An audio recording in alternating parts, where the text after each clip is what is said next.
Hi, everyone. This is our week 14 lecture, and we can celebrate a little bit because this will be the final lecture of the semester.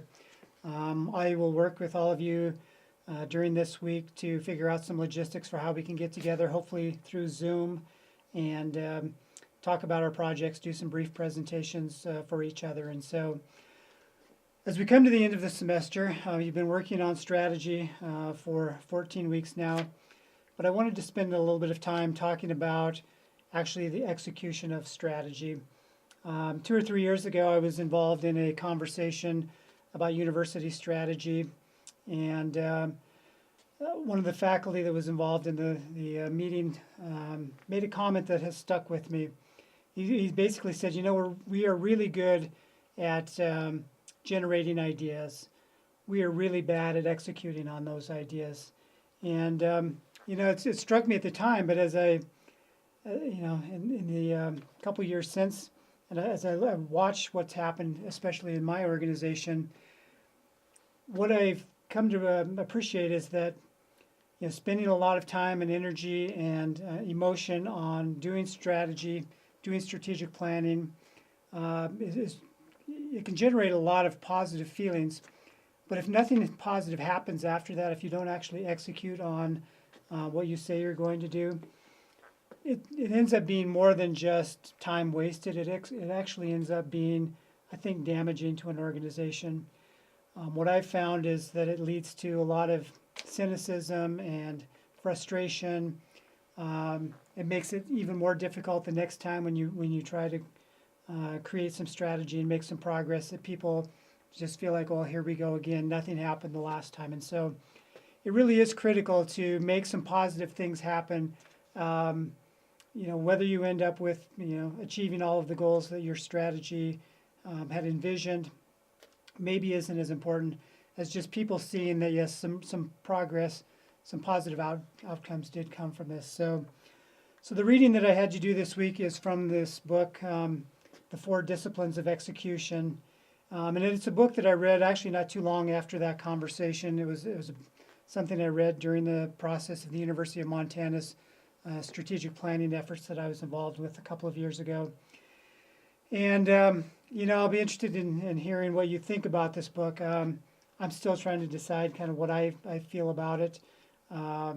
Basically, it talks about the four disciplines being focus, leverage, engagement, and accountability. And I see a lot of merit in what it talks about. I am right now in the process of introducing these same concepts to a team that I just recently started managing, and I'm hoping over the next couple of weeks we go through the process of creating a wildly important goal, coming up with our measurements for how we're going to reach those goals, and they're actually really seeing in real life if I can make this work. And so that doesn't help us in this class, but anyway, I wanted to share some of these concepts with you for food for thought. Those of you who are working with organizations that you will continue to work with or you are part of, think about how you might use some of these concepts going forward in executing the plans that you've been working on. So I'll just talk a little bit about each of the four disciplines. So the first one is focus on the wildly important. So this is really about kind of that counterintuitive notion that you really need to focus on less in order to achieve more. And that is really hard for organizations, especially organizations that are maybe struggling. There's this the belief that you just have to work harder, you have to do more, you have to try more things.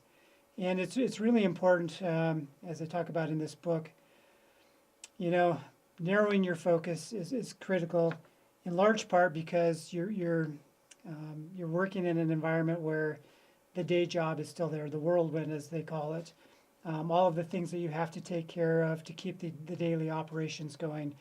And so if you get too far flung in all of these additional strategic initiatives that you're engaged in, you really don't have much chance of succeeding.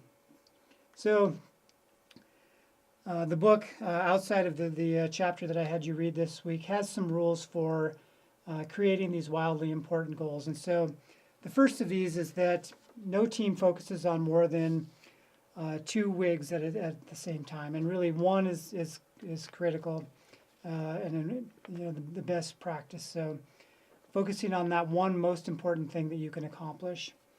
The second rule I use this war metaphor that the battles you choose must win the war. And really what it's, I guess, getting at there is, rather than thinking about all of the things you could possibly do to achieve your goals, think instead in terms of what are the fewest number of battles that we would have to engage in order to win the war, in order to achieve our goals. So again, it's a matter of focus, it's a matter of simplifying, it's a matter of finding those things that have the biggest impact with the least amount of time and effort. Rule number 3 is senior leaders can veto but not dictate. And so the really important point of this is that as a leader of an organization, you have to make sure that you allow the people underneath you to figure out, you can set the goals, the overarching goal, but you really need people below you to figure out what it is that they can do to help the organization achieve success. And so, the important part of that is, if somebody's making their own decisions and part of designing their own goals and the work that they're going to do, they're going to be much more engaged and committed to what it is that they are doing. So make sure you allow people at each level of the organization to have some input into the work that they will be doing. And then the fourth one is all WIGs, all wildly important goals, must have a finish line in the form of from X to Y by when. This is a really important thing in terms of, again, providing some focus, providing a finite time frame so that people have a little bit of not only a sense of urgency, but also maybe a sense of relief that, this isn't an endless process. We know that there is a finish line at some point. So one of the great examples to illustrate that point, the NASA of the 1960s has been used for a lot of different organizational examples of how to do things well, how to achieve really wildly important goals. But I thought this was interesting to share what NASA's goals, stated goals, were in 1958. So as you look at these, you can see that first of all, there's not just one or there's not two, there are 8 of them. And so there clearly is a lack of focus there. The language in all of these typically are really kind of vague and abstract. And so they lack that the being clear and being measurable. And I guess the other thing that they lack is that they're not in that X to Y by when. There's not a finish line for any of these goals. Well, of course, as you are probably anticipating, that all changed in 1961 when President Kennedy gave his speech about the moon, going to the moon. And so, here's the quote from the speech. And as you can see, it very clearly lays out a very wildly important goal in very clear and concrete terms. And it does follow that form that the book talks about as, from X to Y by when. From Earth to the moon and back by December 31st of 1969. And so you can see, first of all, the clarity. If you've read stories about, the effort of NASA during the 1960s, the kind of energy and activity that this created. One of the things it did is it really took the organization from these vague strategic ideas to these very specific finish line related goals. And so, what Kennedy talked about was the larger overarching wildly important goal. But obviously to achieve that, there were sub-teams that were working under that. And so, for example, there was a team that was working on the challenge of navigation, how we would figure out, how to get to the moon and back.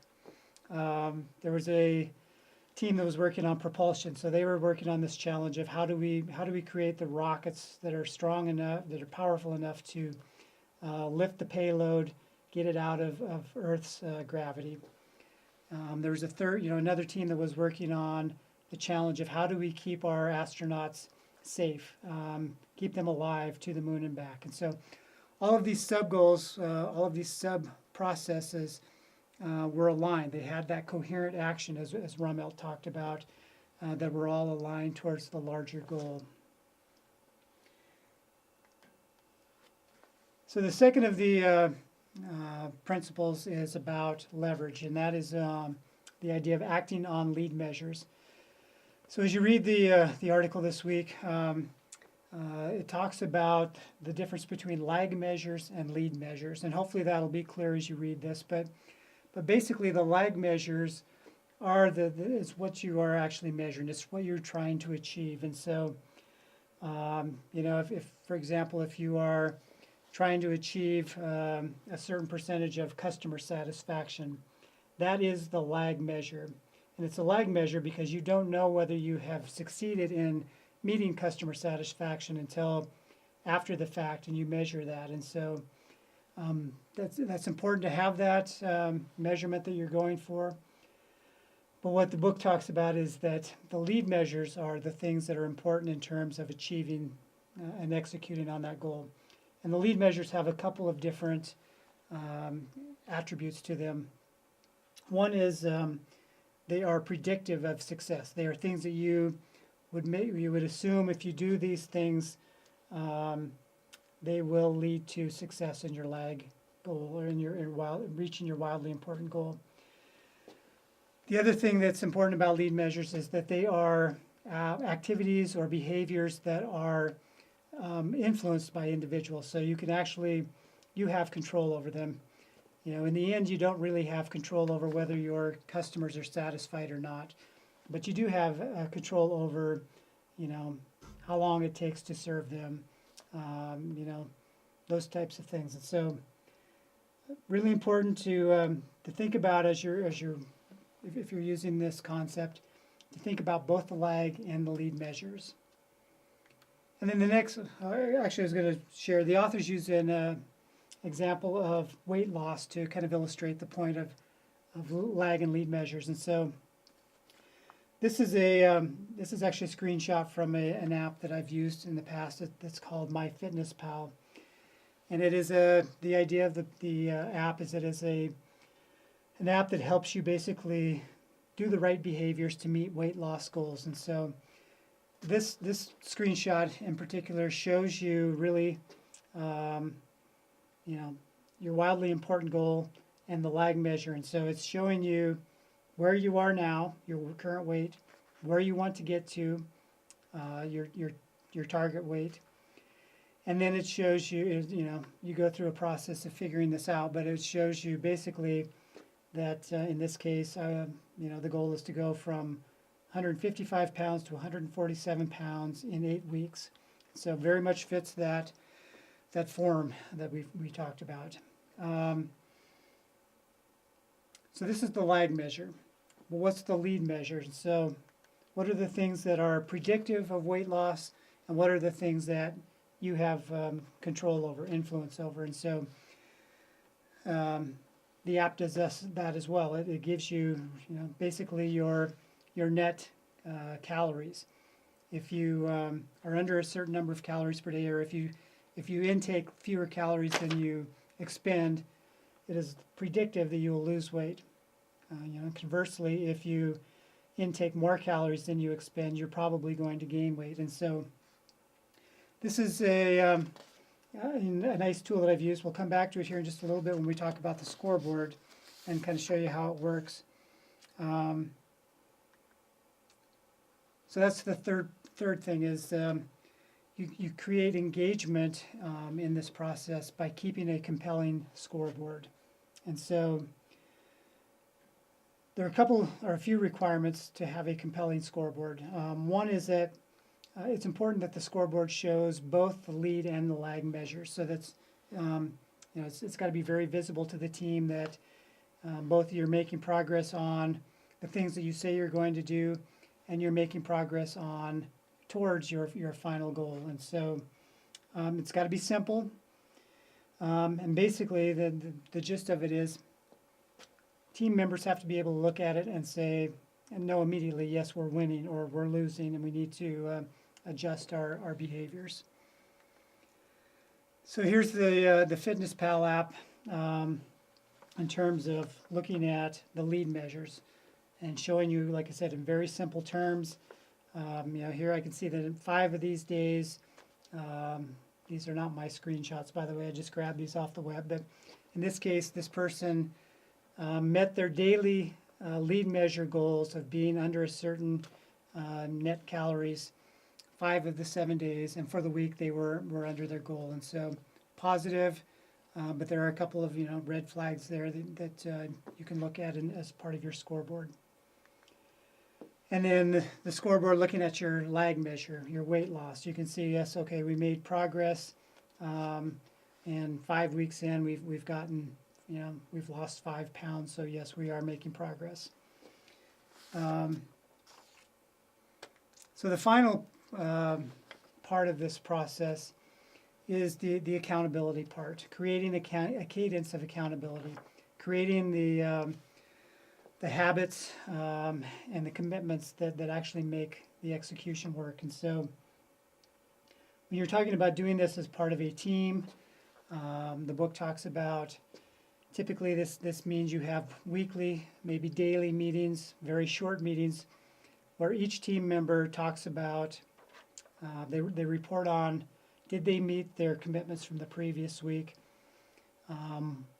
What were the outcomes of their work from the previous week? Did it move the lead or lag indicators? And then each team member makes a commitment to what they're going to do this week in order to move the scoreboard in the positive motion. And so with the FitnessPal example, what I found when I used it is having that scoreboard, having those daily, the daily reminder, very much changed my my behavior. I did actually make some informed decisions. I made better decisions based on the fact that I was being held accountable. I knew I was going to be looking at this at the end of the week, and I was going to be able to see whether I made progress. And so that's really what it's all about. And it really is important for each team member to create their own commitments and share those with the team. So making your own commitments gives you ownership. Making that to the team, I think, is much more powerful than making a commitment to just your boss. And so think about how you can use this going forward. I'll be interested in hearing, especially for those of you, like I said, who are continuing to work on projects and implementing some of the strategies that you've been working on. I'd really be interested in hearing down the road if you've implemented some of these ideas, and if so, what your experience was with it. So that's it. Again, I will work with all of you this week. We'll figure out a plan for how we can get together one last time through technology, and wish you the best of luck with this week and the end of the semester. Thank you.